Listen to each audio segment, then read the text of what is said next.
So hi guys, you are welcome to my YouTube channel. So after one person told me in the comment section that I should be wearing relevant clothes, here I am with an overall. It's not a dress anymore. So I'm here in the poultry farm. I had this, but for some reason I've been comfortable with dresses. So I'm going to talk about reasons why I chose to do layers but not broilers.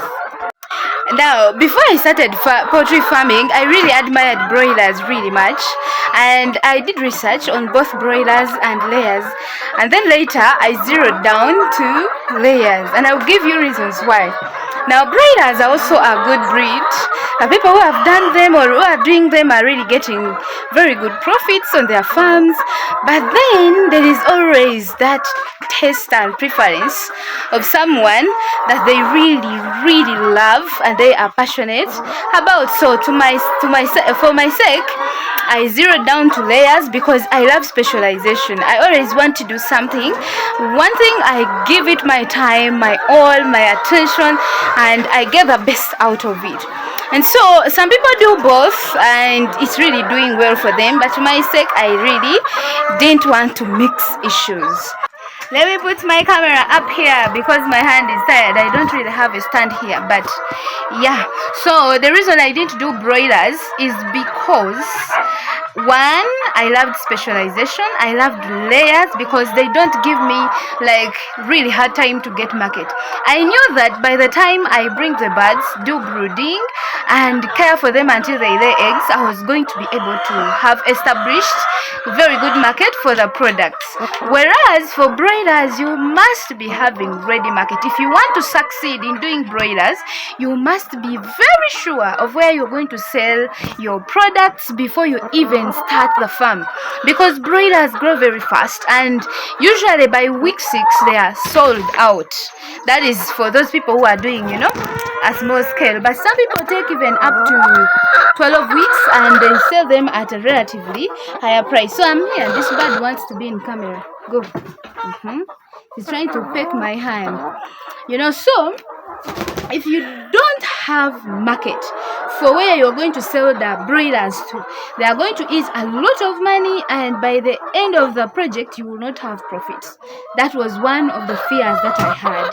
And then secondly, the broilers eat more food. Yes, they eat it in a shorter period of time, but their concentrates are very expensive and it is really hard to start small. When you start small with like 100 birds, it is really very hard to get some good profit out of the 100 birds because they eat a lot of food. The same price you will buy the broiler concentrate, you find that you buy, sometimes they fall sick, you need to vaccinate them.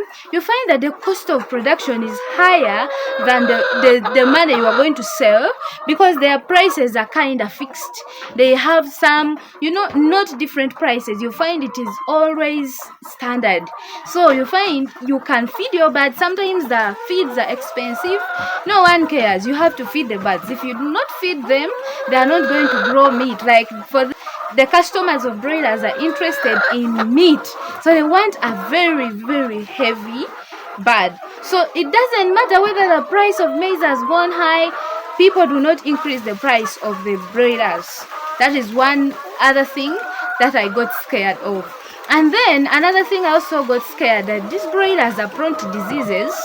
I'm not discouraging you from doing the broilers if that is your passion, but they are prone to diseases compared to layers, because most of these layers we vaccinate them a lot of by week 6 they have taken almost all the vaccines, whereas for broilers there are some vaccines that are not given because they are on the farm for a short period of time.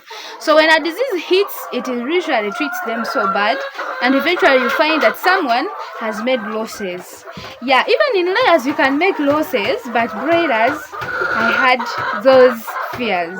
And also I didn't want pressure for market. Broilers are so many on market, and of course people eat a lot of broilers in meat, in hotels and streets. They eat a lot, but still I got scared. You must go outside and tell people I have birds. By 6 weeks, you are already established. You have already established that market so that you sell them off before they overeat and chew you and go inside your pocket and finish even the money that would be for profit.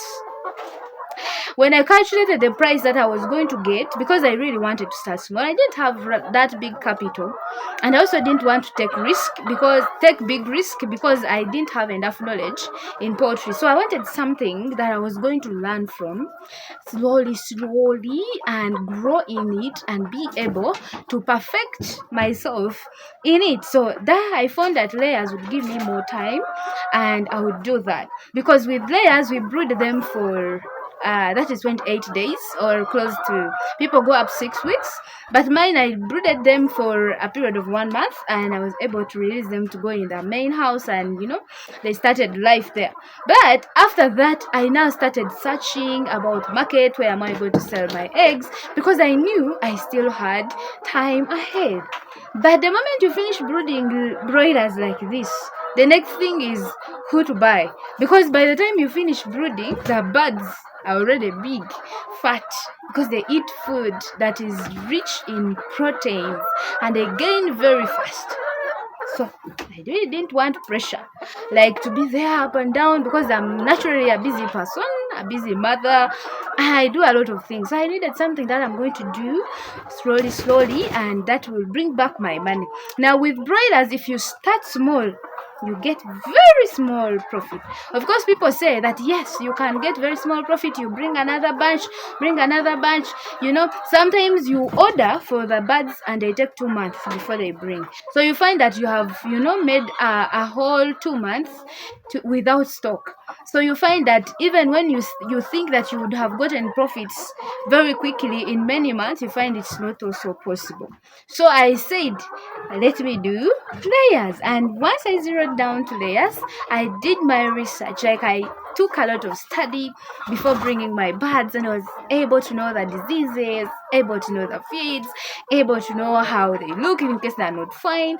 And by the time I started a farm, I was passionate. I was, very ready. And we did brooding perfectly. I shared my videos. We didn't lose birds. Our farm has been thriving just because we made up our minds. So it is very important for you, if you want to do business, to always know what you want and always calculate the risk that you're going to take. Is it worth it? Because with layers, we began with 120, and after a few months we brought another 120, and by now in a day we are getting about 7 trays of eggs, and in a whole month, when you calculate, it's close to 200 trays of eggs. So when we sell those eggs, we are able to get back our profit and able to feed the birds without again touching in our pockets. So it is very important for you to calculate the risk that you're going to take. Is it really worth it? If you're thriving in broilers, that's good for you. Go ahead, do it, because every person has their choices and preferences, like what they want, So for my sake, I really wanted layers, and reasons why are those ones that I shared with you. There is no problem with anyone doing layers. I mean broilers. There is no problem with anyone doing layers. At the end of the day, we are all poultry farmers dealing in different breeds of birds. They're also doing local, there are those doing broilers. The most important thing is calculating whether you're going to benefit or not. I believe you found something helpful in this video, and if that is so, kindly subscribe, like our video, share it with your friends, and do not forget to subscribe.